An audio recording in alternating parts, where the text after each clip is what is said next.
Bienvenue sur notre chaîne Histoire en pixels. Aujourd'hui, nous vous racontons l'histoire d'un homme qui a changé le monde pour toujours.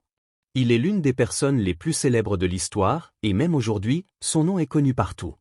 Il était un leader brillant, un guerrier intrépide, un stratège maître et un amoureux du pouvoir.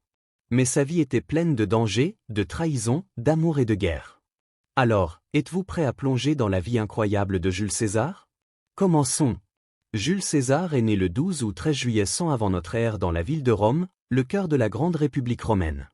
Son nom complet était Gaius Julius César, mais à cette époque, personne ne savait que ce petit bébé allait un jour changer l'histoire pour toujours. César est né dans une famille riche et puissante appelée la famille des Juliens, Jean Julia. Cette famille croyait qu'ils étaient les descendants des dieux, en particulier Vénus, la déesse de l'amour. Son père Gaius Julius César était un homme respecté mais pas le plus puissant de Rome. Sa mère, Aurélia, était une femme forte et intelligente qui joua un grand rôle dans la formation de la personnalité de César. Dès son jeune âge, César était différent. Il n'était pas juste un garçon ordinaire, il était ambitieux, intelligent et déterminé. Il aimait lire, apprendre et observer tout ce qui l'entourait. Sa mère s'assura qu'il reçoive la meilleure éducation et il devint rapidement excellent en lecture, écriture, discours et débat. Mais Rome était un endroit dangereux. Le pouvoir et la politique étaient brutaux et la famille de César était toujours au cœur de cela. À seulement 16 ans, une grande tragédie survint, son père mourut soudainement. Ce fut un choc énorme pour le jeune César. Perdre son père signifiait qu'il devait prendre la responsabilité de sa famille à un très jeune âge. Mais les choses empirèrent encore. Un dictateur puissant nommé Sulla prit le contrôle de Rome et considéra la famille de César comme des ennemis. Sulla ordonna de tuer César, mais César refusa de fuir. Il soudoya les bonnes personnes et utilisa son intelligence pour rester en vie. C'était le premier goût du pouvoir et de la survie pour César. Il apprit que dans Rome, il fallait être intelligent, intrépide et toujours prêt à se battre pour sa vie. À 17 ans, César épousa sa première femme, Cornelia, la fille d'un puissant leader romain. Ce n'était pas seulement un mariage d'amour, c'était un mouvement politique. À Rome, les mariages concernaient souvent le pouvoir et les alliances et César pensait déjà à son avenir. Mais Sulla n'aimait pas ce mariage. Il ordonna à César de divorcer de Cornelia, mais César refusa. C'était une décision audacieuse et dangereuse. Sulla était l'homme le plus puissant de Rome et aller contre lui pouvait signifier la mort. César dut fuir et vivre caché pendant un certain temps, mais cette expérience le rendit plus fort, plus intelligent et encore plus déterminé à monter en puissance. Après avoir échappé au danger, César décida de rejoindre l'armée. Ce fut le début de son parcours en tant que grand guerrier et leader. En tant que soldat, César montra un courage incroyable. Il était intrépide au combat et ses commandants remarquèrent rapidement son talent. Il gagna des médailles pour son courage et les gens commencèrent à parler de lui comme d'un futur leader de Rome. Mais César n'était pas seulement un guerrier, il était un penseur, un stratège et un homme avec une grande vision. Il savait que pour devenir puissant, il devait gagner le cœur des gens. Un des événements les plus fous et intéressants de la vie de César survint quand il était encore jeune. Lors d'un voyage à travers la mer Méditerranée, César fut kidnappé par des pirates. Oui, vous avez bien entendu, il fut kidnappé par un groupe de pirates dangereux qui demandèrent une rançon pour sa libération. Mais devinez quoi, César ne paniqua pas. Au lieu de cela, il rit d'eux. Les pirates demandèrent 20 talents d'argent, une somme énorme à l'époque, mais César dit non. Vous demandez trop peu, je vaux au moins 50 talents. Les pirates furent choqués. Ils n'avaient jamais rencontré quelqu'un comme César auparavant. Il se comporta comme s'il était le leader, pas le prisonnier. En attendant l'arrivée de l'argent, César vécut comme un roi parmi les pirates. Il plaisantait avec eux, leur donnait des ordres et leur promit même qu'un jour, il reviendrait les punir. Et devinez quoi, il tint sa promesse. Dès qu'il fut libéré, César leva une armée, trouva les pirates et les acheva tous. Cet événement montra la confiance, l'intelligence et le côté impitoyable de César. Il n'était pas seulement un homme de parole, il était un homme d'action. Après s'être prouvé comme un soldat intrépide et avoir survécu à son kidnapping par des pirates, Jules César retourna à Rome déterminé à devenir puissant. Mais Rome était un endroit dangereux, la politique était comme la guerre et César savait qu'il devait être intelligent, patient et impitoyable pour survivre. À son retour, Rome était en chaos. La République était dirigée par des politiciens puissants et beaucoup d'entre eux étaient corrompus. Il contrôlait l'argent, l'armée et le gouvernement et il ne voulait pas que des personnes comme César montent en puissance. Mais César avait un plan. Il savait que les gens aimaient le divertissement, alors il commença à organiser de grands événements publics, des jeux, des festivals et des combats de gladiateurs. Il dépensa des sommes énormes pour gagner l'amour du peuple même s'il n'était pas très riche.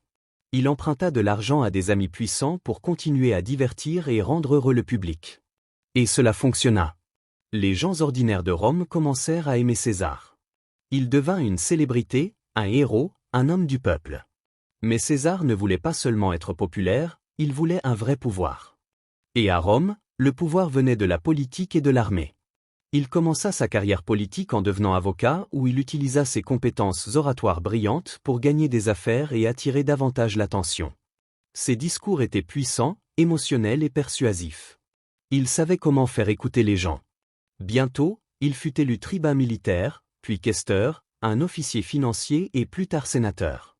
Pas à pas, il se rapprochait du sommet de la politique romaine. Mais il y avait un problème.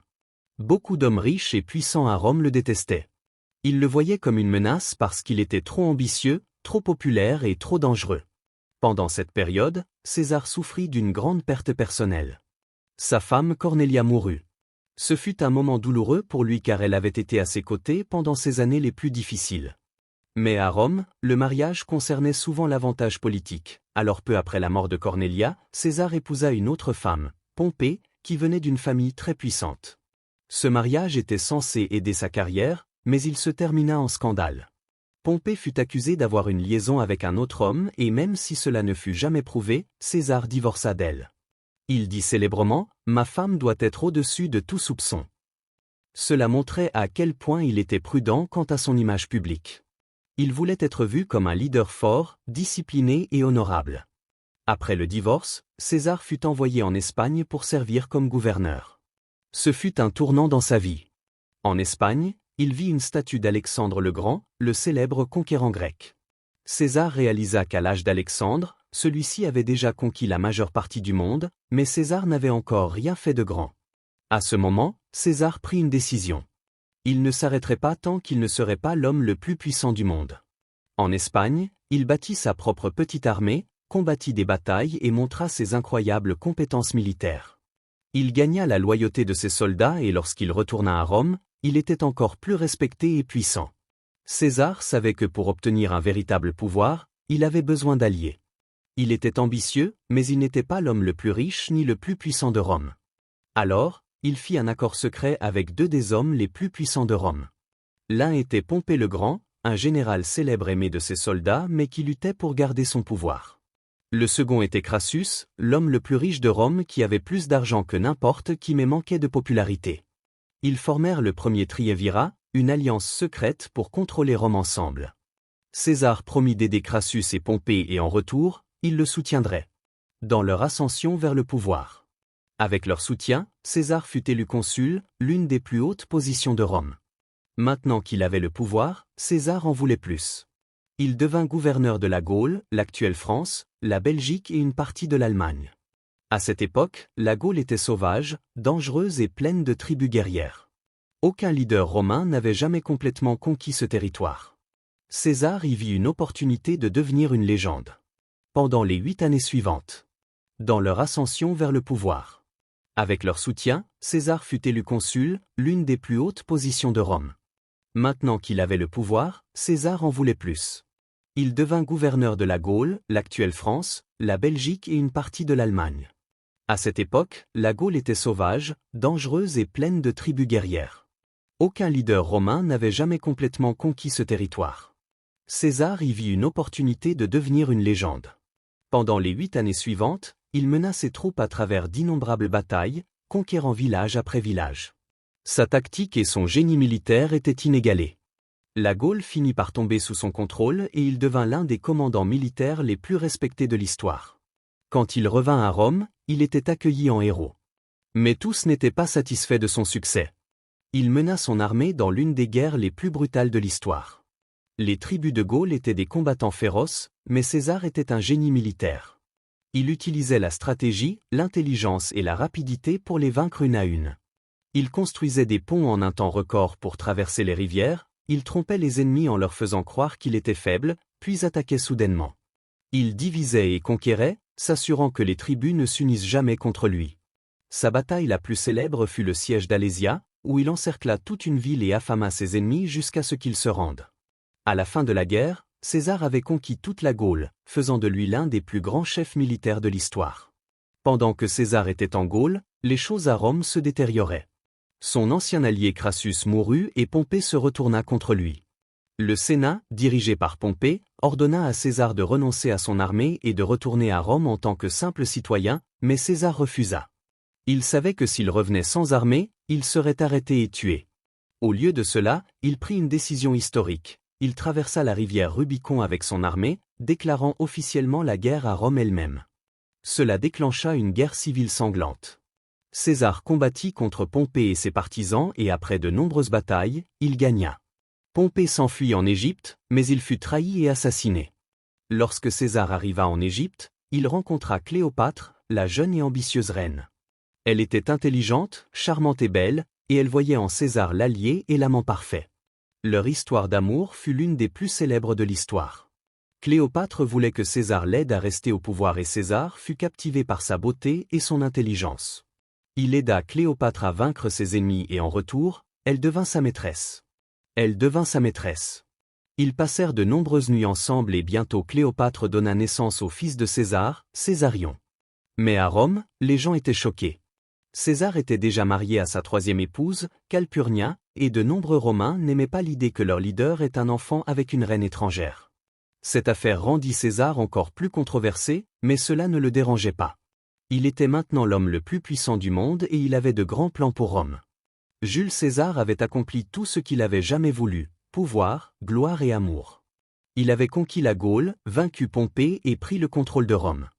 Le peuple l'adorait, son armée lui était loyale et son nom était craint à travers le monde. Mais César n'était pas satisfait. Il voulait plus. Il voulait refaçonner Rome, la rendre plus forte, plus riche et mieux organisée. Et au fond de lui, il voulait quelque chose qu'aucun Romain n'avait jamais osé prendre avant, le pouvoir absolu, comme un roi. Mais à Rome, le mot roi était dangereux. Les Romains détestaient les rois. Ils avaient renversé leur dernier roi des siècles auparavant et étaient fiers de leur république. Même les leaders les plus puissants devaient prétendre respecter la démocratie. César allait changer tout cela. Après avoir vaincu Pompée et passé du temps avec Cléopâtre en Égypte, César retourna à Rome. Il entra dans la ville comme un dieu, portant une robe pourpre, chevauchant un char d'or et menant un immense défilé de la victoire pendant 40 jours. Les rues de Rome étaient remplies de célébrations, de jeux et de festivals. Les gladiateurs combattaient, des animaux sauvages étaient chassés et des milliers de personnes scandaient son nom. César était maintenant le dictateur de Rome. Ce n'était pas juste un titre, cela signifiait qu'il avait le contrôle total de tout.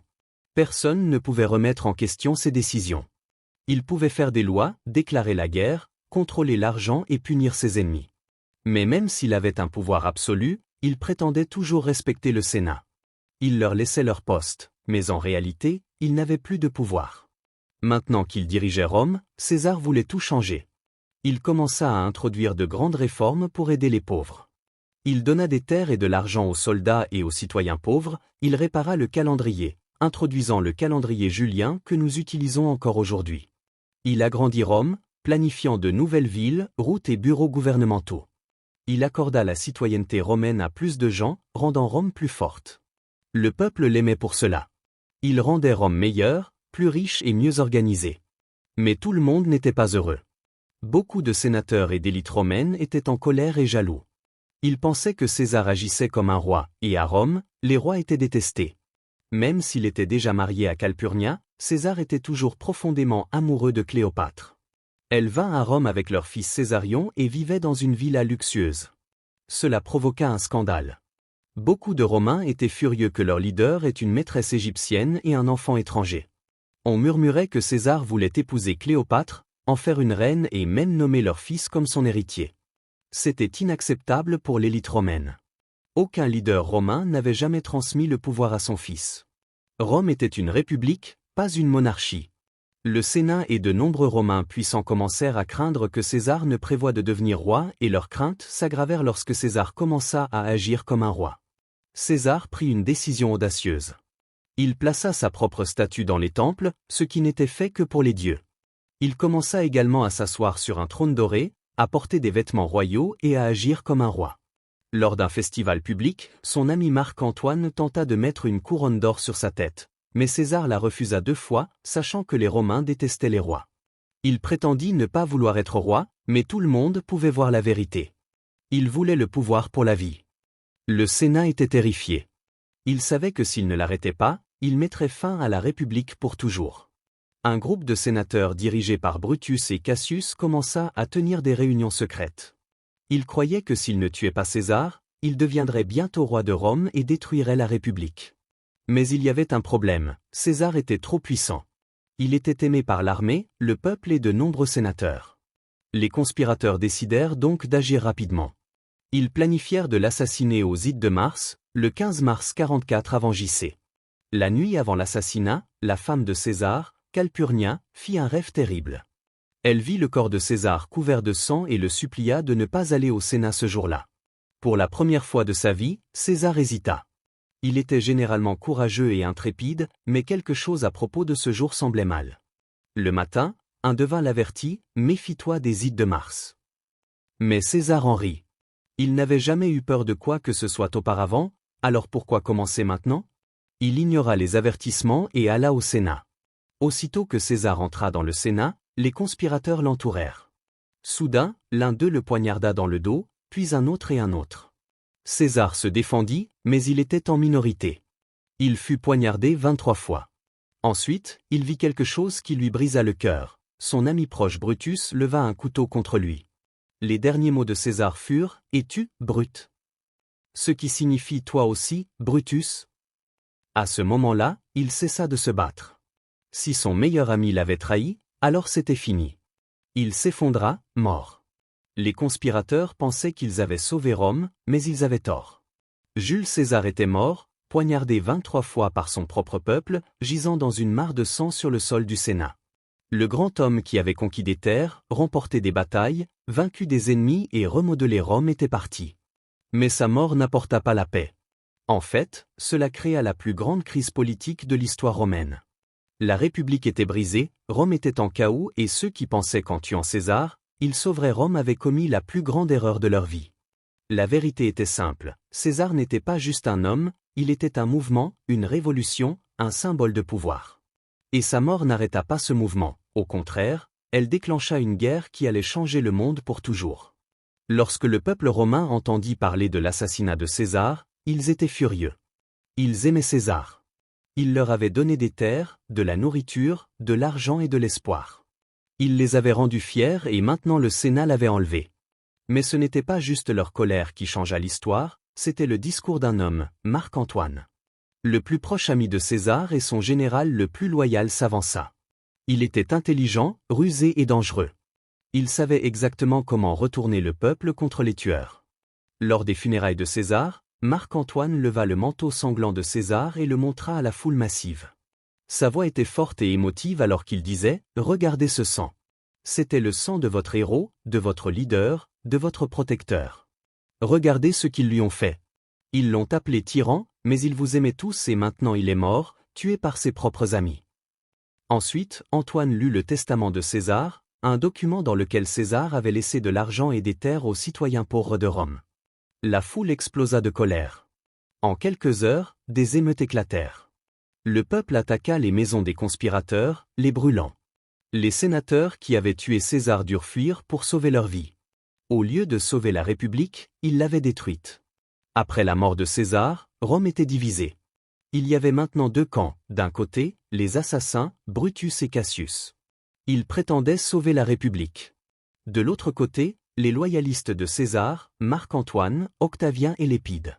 Ils voulaient la vengeance. Au début, le Sénat avait encore le pouvoir et il pensait pouvoir contrôler la situation. Mais Octavien, le fils adoptif de César de 18 ans, avait d'autres plans. Octavien était jeune et inexpérimenté, mais il avait un grand avantage, il était le fils de César. Dans le testament de César, Octavien était officiellement adopté comme son fils et recevait son nom, Gaius Julius Caesar Octavianus. Au début, les gens se moquaient de lui. Il n'était qu'un garçon. Il n'avait pas d'armée, pas d'expérience et pas de pouvoir. Mais Octavien avait une chose que personne d'autre n'avait, le nom de César, et cela suffisait. Au début, Marc-Antoine et Octavien travaillèrent ensemble. Ils formèrent le second triumvirat, un groupe de 3 leaders avec Lépide. Leur premier objectif, la vengeance. Ils traquèrent les sénateurs qui avaient tué César et des milliers furent exécutés. Brutus et Cassius, les principaux conspirateurs, s'échappèrent en Grèce, mais ils savaient que leur temps était compté. La guerre finale entre les meurtriers de César et ses héritiers eut lieu à Philippe, en Grèce. D'un côté, Brutus et Cassius, les tueurs de César, avec une immense armée de sénateurs et de leurs partisans. De l'autre côté, Marc-Antoine et Octavien, l'armée romaine fidèle à César. La bataille fut sanglante et brutale. À la fin, l'armée de Marc-Antoine et Octavien gagna. Brutus et Cassius se suicidèrent plutôt que d'être capturés. La vengeance de César était complète. Après la guerre, il ne restait que 2 hommes puissants, Marc-Antoine et Octavien. Au début, ils divisèrent l'Empire. Octavien contrôlait l'Ouest, Rome, l'Italie, l'Espagne et la Gaule. Marc-Antoine contrôlait l'Égypte, la Grèce et l'Asie. Mais bientôt, ils devinrent rivaux. Marc-Antoine fit une grosse erreur, il tomba amoureux de Cléopâtre. Il quitta sa femme romaine, qui était la sœur d'Octavien, et s'installa en Égypte. Il eut 3 enfants avec Cléopâtre. Il commença à agir comme un roi égyptien et non comme un général romain. Cela donna à Octavien l'excuse parfaite pour retourner le peuple romain contre lui. Il dit au peuple, « Regardez, Marc-Antoine a abandonné Rome. Il est devenu un Égyptien.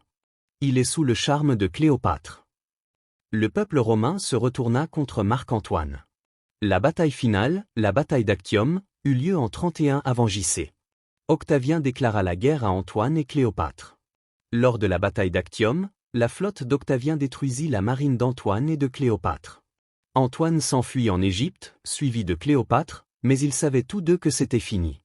Plutôt que d'être capturé, Marc-Antoine se poignarda. Cléopâtre, refusant d'être humiliée, laissa un serpent venimeux la mordre, mettant fin à sa vie. Avec leur mort, Octavien devint l'homme le plus puissant du monde. En 27 avant J.C., il prit un nouveau nom, Auguste, signifiant le grand. Il devint le premier empereur de Rome. La République romaine était officiellement morte. Rome était désormais un empire et le resterait pendant encore 500 ans. L'héritage de Jules César, l'homme qui avait changé le monde, ne s'éteignit jamais. Il changea Rome à jamais. Son nom, César, devint le titre de tous les futurs empereurs. Ses idées de gouvernement, de stratégie militaire et de leadership sont encore étudiées aujourd'hui. Même Shakespeare écrivit une pièce sur sa vie. Encore aujourd'hui, plus de 2000 ans plus tard, son nom est rappelé dans tous les coins du monde. L'histoire de Jules César nous enseigne beaucoup de choses. Ne laissez jamais la peur vous arrêter. César fut kidnappé, trahi et attaqué, mais il n'arrêta jamais d'avancer. Soyez audacieux, prenez des risques. Il traversa le Rubicon, prit Rome et devint le plus grand leader de son temps. Le pouvoir a un prix. Son ambition le rendit grand, mais elle lui fit aussi des ennemis. Votre nom peut vivre pour toujours. Même après 2000 ans, les gens prononcent encore son nom. Jules César est peut-être mort, mais son héritage est immortel. Et c'est pourquoi son histoire ne doit jamais être oubliée. Et si vous voulez en savoir plus sur la vie de Cléopâtre, j'ai déjà réalisé une histoire détaillée à son sujet. Dans cette vidéo, j'explique tout, son enfance, son ascension au pouvoir, son histoire d'amour avec César et Marc-Antoine et sa fin tragique. Si vous avez aimé la vidéo, dites-le moi dans les commentaires et n'oubliez pas de vous abonner à la chaîne pour recevoir toutes les nouveautés. À bientôt!